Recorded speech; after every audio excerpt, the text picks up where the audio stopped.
Die Suid-Afrikaanse Departement van Arbeid beplan om teen einde Maart kwotas vir indiensneming grond van ras, geslag en gestremdheid te publiseer. Die indiensneming kwotas is bedoel om van toepassing te wees op alle werkgewers, insluitend internasionale besighede se werkplekke hier in Suid-Afrika. En vir meer hieroor praat ons nou met die uitvoerende hoof van die werkgewersorganisasie NIASA, Gerard Papenfoes. Goeiemiddag Gerard. Hallo Susan. So, hoekom het die minister die wet op gelyke indiensneming op 1 Januarie 2023 dan nou in werking gestel sonder gepubliseerde regulasies? Wel, hulle het die voorneme uitgespreek. Hulle gaan die wet op 1 Januarie in werking stel. Ons het vir hulle gesê dat indien hulle dit sou doen en die regulasies saam publiseer, dat ons onmiddellik 'n hof sou nader op 'n dringende basis om hierdie wet met die regulasies tersyde te stel. Die konsultasieprosesse wat die regering gedoen het in 2023-24 was gebaseer op niks. Die magtigende wetgewing het eers in 1 Januarie vanjaar in werking getree. So hulle het gehad waarop hulle die kwotas sou baseer nie. Want die konsultasieproses was ongemagtig geweest. Wat hulle nou gedoen het is, nou is die wet geïmplementeer sonder die so die wet het nie tande nie en nou probeer hulle skielik alles regmaak en hulle het gekonsulteer, maar hulle het eintlik net 'n groot gemors daarvan gemaak.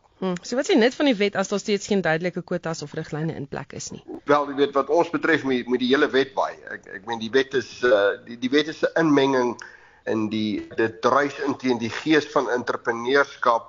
Jy weet, jy word nie 'n entrepreneur en 'n sakeman sodat ander mense vir jou vertel hoe die mense moet lyk wat jy aanstel nie. Ons sê die hele wet moes nie bestaan, maar dit gaan nie gebeur nie. Ek meen die regering is verbind, die ANC is verbind tot rasgedrewe wetgewing, maar die feit is op die oomblik kan hulle niks doen nie en hulle wil hierdie kwotas so gou as moontlik instel, maar ons het nou vir hulle gesê, hulle gaan dit einde Maart doen. Gaan hulle dit bekendstel vir implementering in September. Ons het vir hulle gesê dat as hulle dit doen, gaan ons onmiddellik op 'n dringende basis hof toe. Wat hulle gedoen het, hulle het in Februarie met 18 sektore gekonsulteer binne 'n bestek van 7 dae. Nou en die konsultasies wat het op Teams geskied en dit het so 1 uur en 'n half geduur. Nou kan jy dink jy konsulteer met 'n industrie.